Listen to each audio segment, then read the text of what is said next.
Tom Thumb and the Football Team by Pippa Goodhart. Illustrated by Philippe Dupaquier.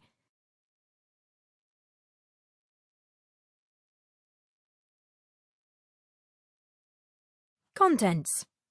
One teeny tiny child. Let me out. Goal. Oh, wow. What's so funny? Football at the Palace. About the author. Chapter 1. One teeny tiny child. There was once a man who loved his wife, and he also loved football. His wife loved the man and their home, but what she really wanted was a baby to love. She longed for a baby as you or I might long for a drink on a hot day. The woman said to her husband, "Just one teeny tiny child would make me happy." And believe it or not, that's exactly what the woman got. She gave birth to a teeny tiny baby boy. "We'll call him Tom," said her husband. "Tom Thumb, because he's no bigger than my thumb." The woman wrapped her teeny tiny baby in her best cotton hanky. She cut the end of the finger from her finest pair of gloves to make him a bonnet. She tucked Tom into an eggshell cradle, and she was happy.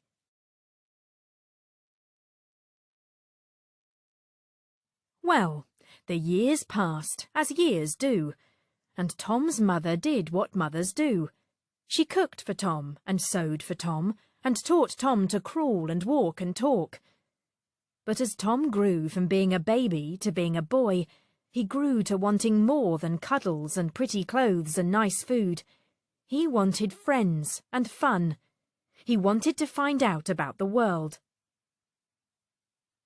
Chapter 2. Let me out.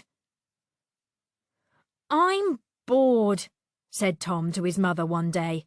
He was kicking currants all over the table. "Well," said his mother, "if you'll stop spoiling those currants, you can see how I make a nice pudding for your father's dinner. Sit on my thimble and watch what I do."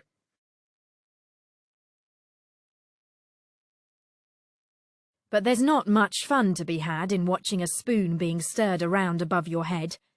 Tom wanted to see how the flour and eggs and milk all mixed together inside the bowl.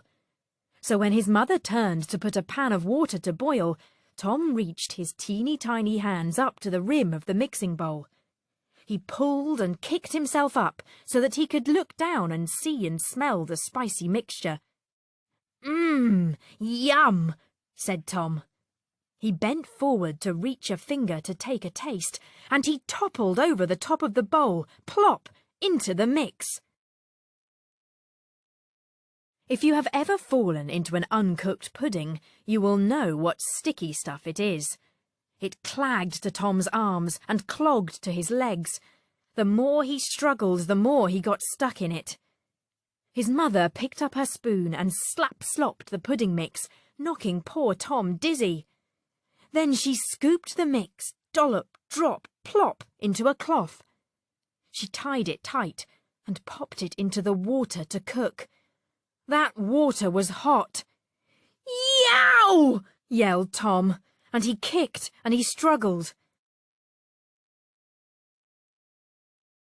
At last, Tom's mother noticed that her pudding was jumping around and shouting.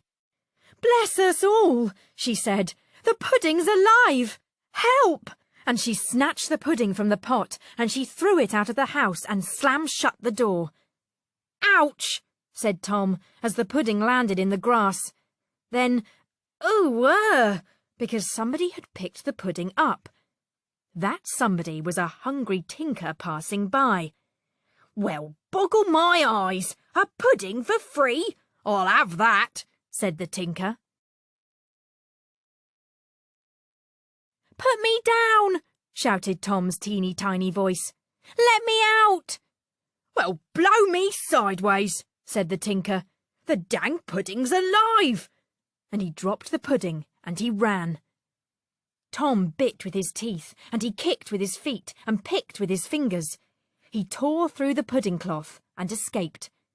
He wasn't far from the cottage, but a cat was sniffing close by.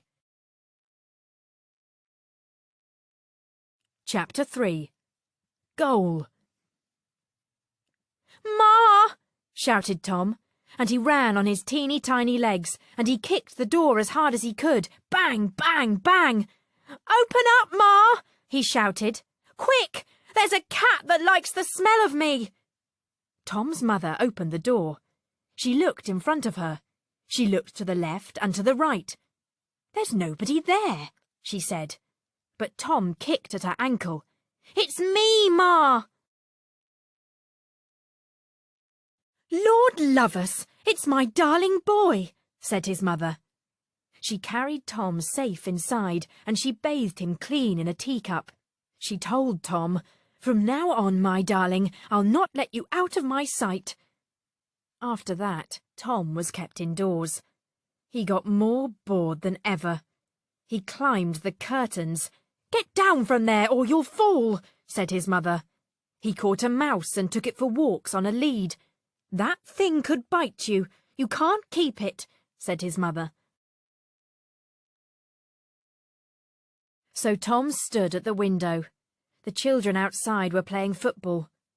"Can't I go out and play with them, Ma?" asked Tom. "Oh, no, it wouldn't be safe," said his mother. Tom scowled and kicked the window, boom, boom, on the glass, to make his mother as cross as he was. But one day, Tom's dad said to him, "Tell you what, lad, why don't I teach you how to play football like the other children?" He took a marble from his pocket and he put it, plonk, rumble, roll, onto the table. "Here, Tom," he said. "Have a kick of this and see if you can get it between those two candlesticks. My finger will be goalie." Now, a marble on a polished table is fast. Tom dribbled and darted and dodged and kicked and scored. "Goal!" he shouted. "You're good at this," said his dad. They played and played. "I want to play in a team," said Tom. "I want to play with the children outside." "You'll have to ask your mother about that," said his father. "Can I, Ma?" asked Tom. "No, my darling, you cannot." "Why not?" asked Tom. "Because," said his mother, "you are teeny tiny precious. Those other boys might tread on you. No, you stay safe inside with me." Chapter 4.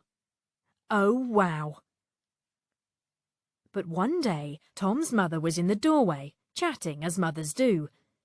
Tom sneaked out around the women's ankles. But as soon as he got outside, something strong picked Tom up and lifted him high into the sky.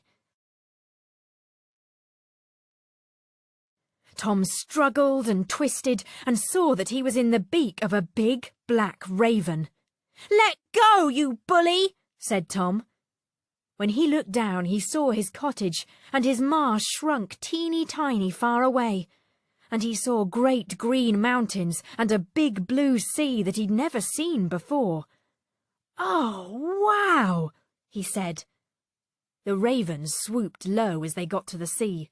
It opened its beak and dropped Tom. He fell splash thrash into salty cold water. "Oh no!" thought Tom. "I'll drown!" But as Tom splutter-splashed, a big fish opened its mouth and gulped. It swallowed Tom right down into its dark, smelly stomach. "Oh, Ma," thought Tom, "I wish I'd stayed safe home with you." He curled up small and cried. But it wasn't long before a fisherman caught that big, fine fish, and he sent the fish to the palace. The palace cook took one look at the fish and said, "I'll stuff it full of herbs, just as King Arthur likes it." And he took his knife and he slit the fish. And out stepped Tom Thumb, blinking in the light. He pointed at the cook and shouted, "Put that knife down!"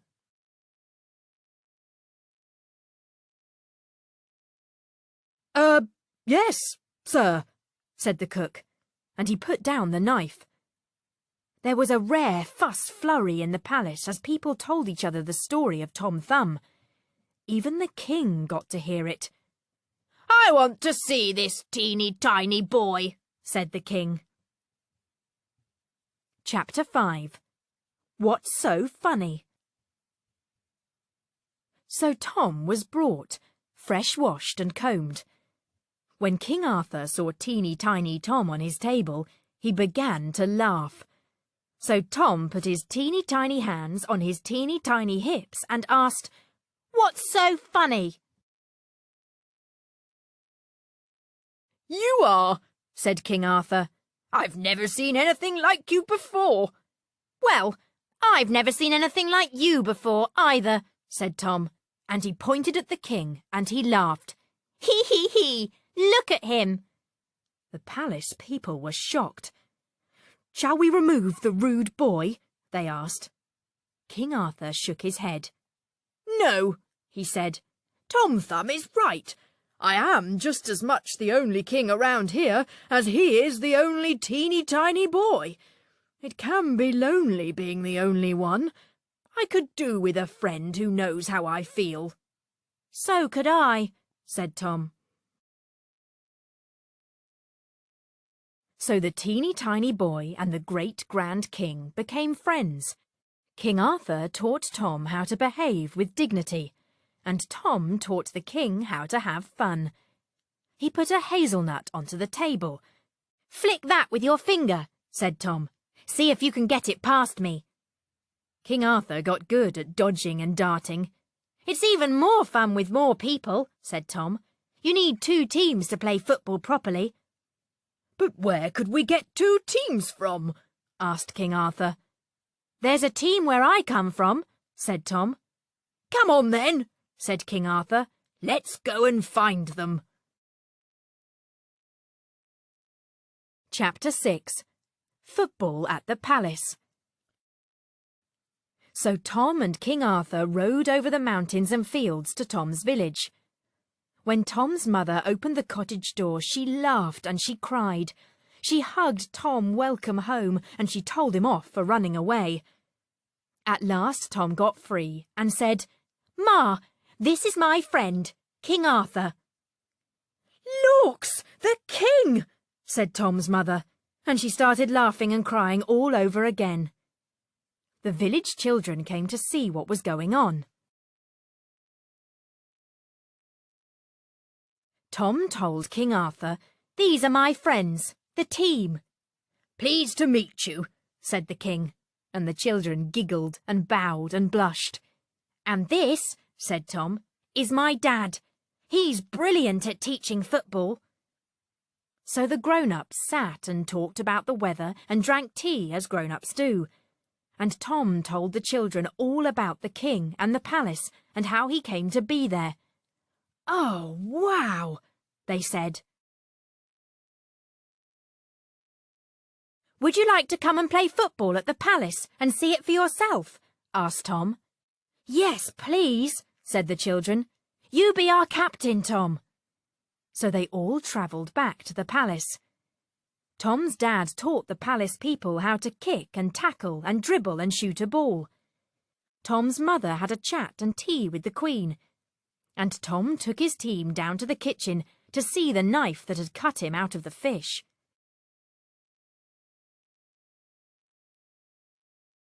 Then it was time for the match. The shouting and cheering and arguing were much the same as at any football match you or I have ever seen. But the pitch was a big round table and the ball was a glistening pearl. "Kids against the king? We'll easily win," Tom told the children. And they did. "Hooray!" "Would you like to play again next Saturday?" asked the king. "Yes, please." As they trundled home, Tom's mother said, "You'll never guess what. The Queen has asked me to sew some special little clothes for her baby princess." Tom's dad winked at Tom. He said to his wife, "You'll be busy then. You won't want Tom under your feet all day." No, I won't, agreed Tom's Ma. You'll just have to go out and play with the others, Tom. Thanks, Ma, said Tom, and he scrambled up onto her shoulder and kissed her. About the author. The story of Tom Thumb is the oldest story for children that anybody has found written down. It is a story about a tiny boy and the adventures he has. The story has been written down again and again by different people over hundreds of years. Each of those people has made their own small changes. I've made a change to the story too. I've added the finger football bit. It seems to me that finger football is just the right game for a boy who is no bigger than a man's thumb.